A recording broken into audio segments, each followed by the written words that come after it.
Hola, ¿qué tal? Mi nombre es José y si has visto alguno de mis vídeos sobre poda en YouTube, sabrás que en función del objetivo y por tanto de la cantidad de cortes que hagas y del grosor del diámetro de las ramas que vayas a cortar, se poda durante todo el año. Aunque es cierto que el otoño es la época por excelencia, o al menos es la más conocida, para hacer podas fuertes debido a la entrada en reposo de los árboles de hoja caduca. Ya sabes, la famosa parada vegetativa. Así que he decidido aprovechar este momento para hacer un repaso por las herramientas típicas de poda, como la tijera de yunque, la de bypass, la sierra de mano o la telescópica. Y de paso comentarte cómo, cuándo y por qué elegir una u otra herramienta en función del tipo de operación o de corte que necesites realizar. Voy a dividir este vídeo en dos grandes grupos de herramientas y en sus variantes. Por un lado te voy a enseñar las tijeras clásicas de poda y por el otro te voy a enseñar cómo son las sierras y cuál es la técnica que debes aplicar para conseguir un corte limpio en tus árboles frutales. Dentro de las tijeras de poda te vas a encontrar modelos de diferentes tamaños y por tanto vas a tener diferentes tamaños de hoja y la capacidad de cortar ramas de distinto grosor, de distinto calibre.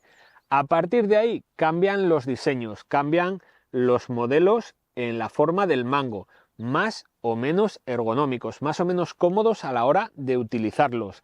Pero también te vas a encontrar herramientas con diferentes características, desde las manuales, las más tradicionales, hasta herramientas eléctricas que facilitan un poco la labor si tienes que podar durante mucho tiempo. Pero si nos vamos al detalle de cómo trabaja una tijera, solo te tienes que fijar en una cosa, en la forma en la que se mueven hoja y contrahoja. Y eso nos da dos modelos diferentes de herramienta. La clásica, la que conoce todo el mundo, que es la tijera de bypass, y la tijera de yunque. En la tijera de tipo bypass, hoja y contrahoja se cruzan por completo. Y esta característica permite realizar un corte limpio sin destrozar la rama. Y se trata de una tijera muy utilizada para el corte de ramas jóvenes, de 1 a 3 años, especialmente para todos los cortes en verde que puedes realizar durante el control de la brotación en primavera o en el aclareo de verano. En la tijera de tipo yunque, la hoja choca contra una parte que es fija, por lo que hoja y contrahoja nunca llegan a cruzarse. Y por ese motivo la tijera de yunque es ideal para maderas más duras y corte de ramas de madera muerta. Este tipo de herramienta permite realizar el corte de ramas duras con más facilidad que la tijera de bypass, pero hay un detalle que tienes que tener en cuenta, y es que en el corte se produce un pequeño desbaste, por lo que esta tijera no es recomendable para podar en verde ni para reducir el tamaño de ramas en desarrollo. Teniendo esto en cuenta, para podas de formación y control de brotes, que es la mayor parte de los cortes que puedes y debes hacer en los frutales, con una buena tijera de bypass no necesitarás más herramientas para los primeros años de vida en tus cultivos. Si te estás preguntando dónde equiparte para la poda, yo te recomiendo una buena ferretería, ya sabes, de las de confianza. En mi caso, estas herramientas que ves en este vídeo las he conseguido en Ferroquey, que además de tener tiendas físicas distribuidas por toda España, tiene una gran tienda online donde puedes ver su catálogo completo de productos tanto para el jardín como para el hogar. Y no, tener una buena herramienta de poda no es caro. Si te lo estás preguntando, por aquí arriba te voy a dejar un vídeo muy interesante con consejos para podar tus frutales de pepita con una tijera que cuesta 5 euros. Y créeme que si la cuidas bien, con un mantenimiento mínimo de limpieza al terminar las sesiones de trabajo, te puede durar unos cuantos años. No sé si lo sabes, pero la vida media de una pescal, aplicable también al durazno, melocotonero o nectarino, es de aproximadamente 12 años. Durante los 3 primeros años el árbol no produce nada de fruta, y es que concentra toda su energía en el desarrollo de la parte vegetativa, en formar la estructura de las ramas. A partir de ahí vienen 4 años de máxima producción, del 4 al 8 el árbol ofrece su máxima capacidad de producción de fruta y a partir de ahí, del 8º año en adelante, comienza a producir cada vez menos fruta y de menos calidad, llegando a la decadencia del árbol en el momento en el que deja de producir fruta por completo y ya termina su ciclo de vida. Y este ejemplo me viene muy bien porque esa madera, como la de esta pescal que tengo aquí detrás, se puede aprovechar, pero para eso hay que hacer los cortes con sierra. Y ahora presta atención y fíjate muy bien, la hoja de esta sierra no tiene nada, pero nada que ver con el filo de una tijera, ¿verdad? Para explicarte cómo hacer un corte limpio con una sierra, primero voy a explicarte cuáles son las funciones de los dientes. La punta de cada diente actúa como un pequeño cuchillo encargado de cortar las fibras de la madera.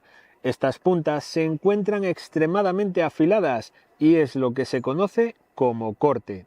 Al filo lateral de los dientes, que actúa como una especie de cincel, se conoce técnicamente como la separación y digamos que rasura o afeita las fibras de madera tras el corte. Cuando se corta con una sierra se producen virutas o restos de madera entre los dientes y estos podrían atascar el corte.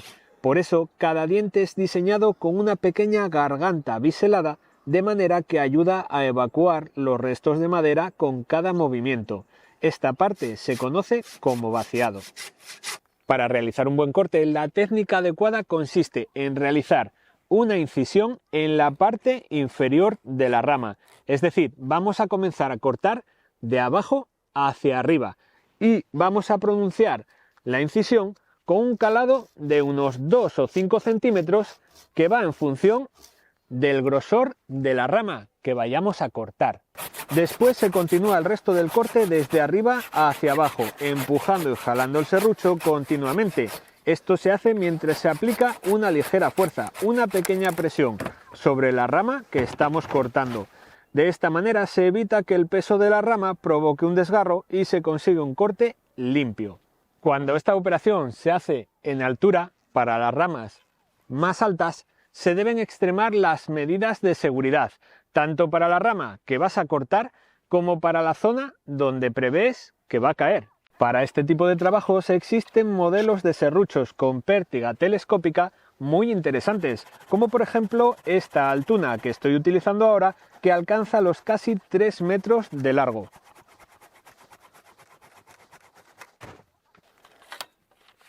Algo especialmente interesante de este modelo es que cuenta con un gancho superior de arrastre para tirar de las ramas, para jalar hacia abajo y evitar que se queden enganchadas por la parte de arriba de la copa, y con una cuchilla en la parte inferior que nos ayuda a eliminar los restos de corteza que puedan dejar algún hilo enganchado a la rama y poner dificultades a la hora de tirar hacia abajo. Pero el trabajo no se acaba aquí. Ahora que ya tengo toda la madera en el suelo, ahora me toca pensar en renovar el árbol y también pensar en aprovechar la leña, porque todos estos troncos que tengo por aquí colocados me van a servir para calentar el horno y también la casa durante el invierno.